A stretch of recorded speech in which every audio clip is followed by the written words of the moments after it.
కొన్ని ప్రైవేటు ఆసుపత్రులు, ల్యాబులకు అనుమతులు లేకున్నా యథేచ్ఛగా నిర్వహిస్తున్నారు. తరచూ తనిఖీలు చేసి చర్యలు తీసుకోవాల్సిన అధికారులు పట్టించుకోవడం లేదని ప్రజల నుంచి విమర్శలు వస్తున్నాయి. అనంతపురం జిల్లాలో పుట్టగొడుగుల్లా ప్రైవేటు వైద్యశాలలు, ల్యాబులు, స్కానింగ్ కేంద్రాలు వెల్లువిస్తున్నాయి. ఈ కార్యకలాపాలకు సంబంధించి నిబంధనలు ఏమైనా పాటిస్తున్నారా లేదా అని తేల్చాల్సిన అధికారులు నిర్లక్ష్యంగా వ్యవహరిస్తున్నారని ప్రజలు అంటున్నారు. ప్రైవేటు ఆసుపత్రుల్లో ఎవరికైనా వైద్యం వికటించి మృతి చెందిన సందర్భాల్లో వారి బంధువులు ఆందోళనలకు దిగినప్పుడు డిఎంహెచ్ఓ వైద్య శాఖ సిబ్బంది వచ్చి విచారణ చేస్తున్నారు. షోకాజ్ నోటీస్ ఇవ్వడం, సమస్య తీవ్రత ఉంటే ఆసుపత్రిని సీజ్ చేయడం, కొన్ని రోజులకు తిరిగి ప్రారంభించుకునేందుకు అనుమతులు ఇవ్వడం నిత్య కృత్యంగా మారింది.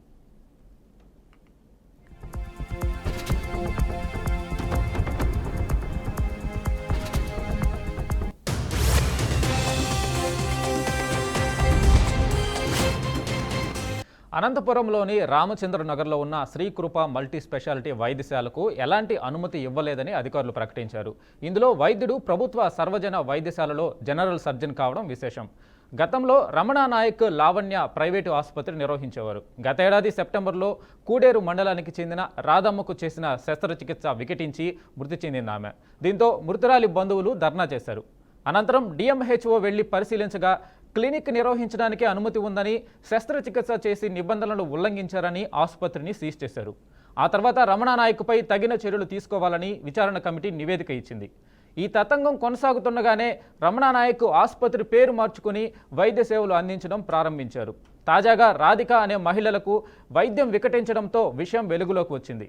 అప్పటిదాకా అధికారులకు తెలియకపోవడం ఆశ్చర్యం కలిగించే అంశంగా పరిగణించవచ్చు.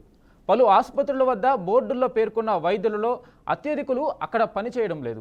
వారి పేర్లు పెట్టుకొని ఇతర వైద్యులతో ఆసుపత్రులను నిర్వహిస్తున్నారు. అంతేకాకుండా అనుభవం లేని వారు వైద్య సేవలు, శస్త్రచికిత్సలు చేస్తుండటంతో రోగుల ప్రాణాలు గాల్లో కలిసిపోతున్నాయి.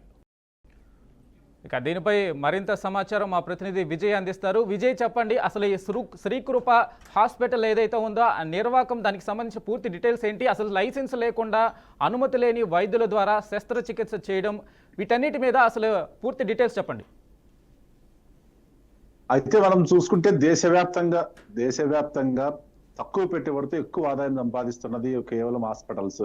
ఇట్లా కార్పొరేట్ హాస్పిటల్స్ కావచ్చు, ఇట్లా చిన్న చిన్న హాస్పిటల్స్ కావచ్చు, ఏ హాస్పిటల్లో చూసుకున్నా రోగులని చౌర్యం చేస్తున్నట్టు చెప్పవుతుంది. చిన్న రోగమో పెద్ద రోగం అనే తేడా లేకుండా ప్రతి దానికి లక్షల్లో వసూలు చేస్తున్న సంఘటనలతో మనం అయితే చూస్తున్నాం. అయితే ముఖ్యంగా చూసుకుంటే అనంతపురం జిల్లాలో ఇలాంటి ఒక హాస్పిటల్ వెలుగులోకి వచ్చింది. శ్రీ కృప హాస్పిటల్ అనే హాస్పిటల్ ఇక్కడ పూర్తిగా అనుమతులు లేవు.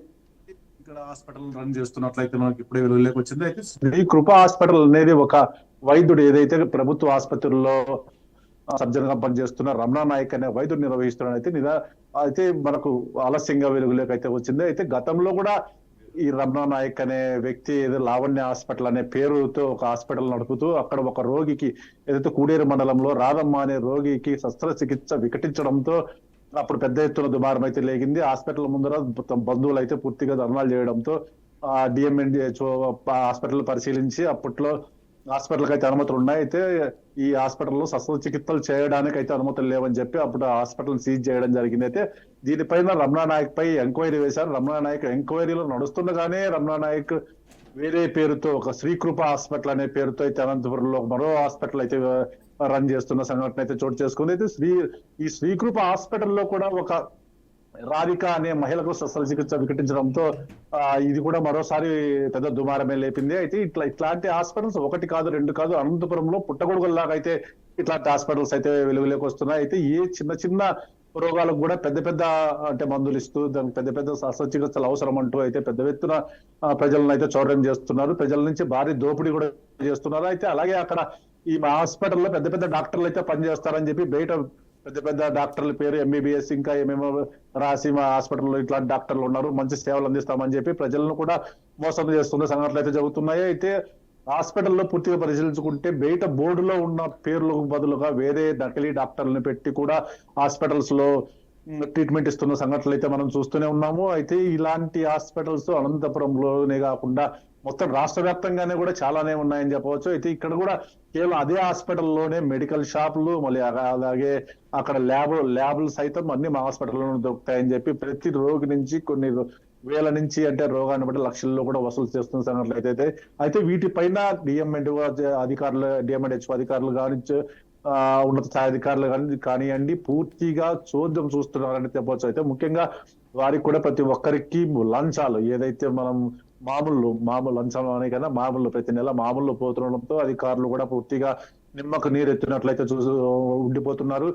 సంఘటన జరిగినప్పుడు మాత్రమే ఏదో తూతూ మంత్రంగా హాస్పిటల్ తనిఖీ చేసి అవసరం అనుకుంటేనే కొద్ది రోజులుగా హాస్పిటల్ సీజ్ చేస్తున్నారు. మళ్ళీ 10 రోజులు 15 రోజుల తర్వాత మళ్ళీ అదే హాస్పిటల్స్ లో తెలుసుకోవడం సంఘటనలు అయితే చూసుకుంటున్నాం. అయితే ఇలాంటి డాక్టర్లు అయితే ఫేక్ డాక్టర్లు గవర్నమెంట్ హాస్పిటల్ లక్షల డబ్బులు జీతాలు తీసుకుంటూ ఇక్కడ పేద ప్రజలతో సామాన్య ప్రజలతో కూడా లక్షల్లో అయితే డబ్బులు వసూలు చేస్తున్న సంఘటనలు అయితే మనం చూస్తున్నాం. ఏదైనా ఇలాంటి వాటిని అరికట్టాలంటే ప్రభుత్వము అధికారులు పూర్తిగా నిద్రమత్తులో నుంచి లేచి వీటిపైన పూర్తి విచారణలు జరిపించి అయితే వీటిపైన చర్యలు తీసుకోవాలని అయితే ప్రజలు డిమాండ్ చేస్తున్నారు. అయితే ముఖ్యంగా మనం ఇలాంటి శ్రీకృప హాస్పిటల్స్ అనంతపురంలో చాలానే మనం అనంతపురమే కాదు మన ఉమ్మడి అనంతపురం జిల్లాలో కావచ్చు, ఉమ్మడి ఆంధ్రప్రదేశ్ లోనే కావచ్చు, ఇలాంటి హాస్పిటల్స్ అయితే ముఖ్యంగా ఇంకా కొన్ని హాస్పిటల్స్ లో అయితే లింగ నిర్ధారణ నేరం అన్నా కానీ లింగ నిర్ధారణ చేస్తున్నారు.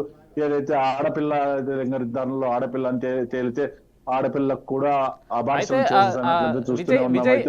విజయ్ ఈ శ్రీకృప హాస్పిటల్ అనేది మనం చూస్తుంటే స్క్రీన్ మీద అదేం చిన్న హాస్పిటల్ కాదు, మల్టీ స్పెషాలిటీ హాస్పిటల్ కనిపిస్తుంది.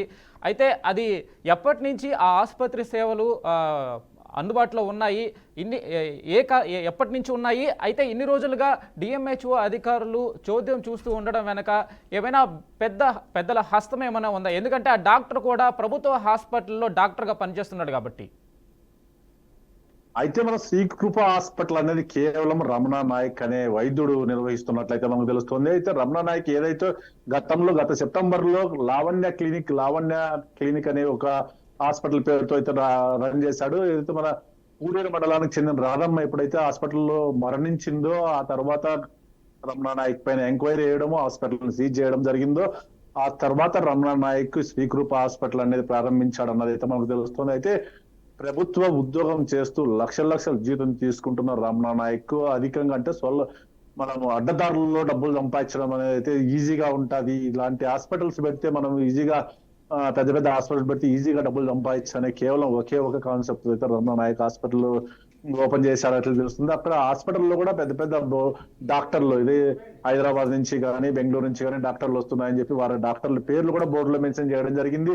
అయితే ఆ డాక్టర్లు కూడా ఎటువంటి డాక్టర్లు కూడా ఇక్కడ లేరు. అయితే వీటిపైన డిఎంఎండ్ అధికారి మళ్ళీ డిఎంఎండ్హెచ్ఓ ఏ విధంగా స్పందిస్తారని చూడాలి. అయితే మామూలు అయితే ఖచ్చితంగా ప్రతి ఒక్క అధికారికి మామూలు శ్రీకృప హాస్పిటల్స్ నుంచి మామూలు వెళ్తున్నాయనే సంకేతాలు అయితే మనకు తెలుస్తూనే ఉన్నాయి. అయితే ఇప్పుడు ఇది జరిగిన తర్వాత ఏదైతే రాధికకి శస్త్రచికిత్స వికటించడంతో మరొకసారి రమణ నాయక్ వెళ్ళలేక వచ్చాడు. మళ్ళీ ఇలాంటి తరుణంలో డిఎంఎండ్హెచ్ఓ ఎలాంటి చర్యలు తీసుకుంటారన్నది అయితే మనం చూడాల్సిందే.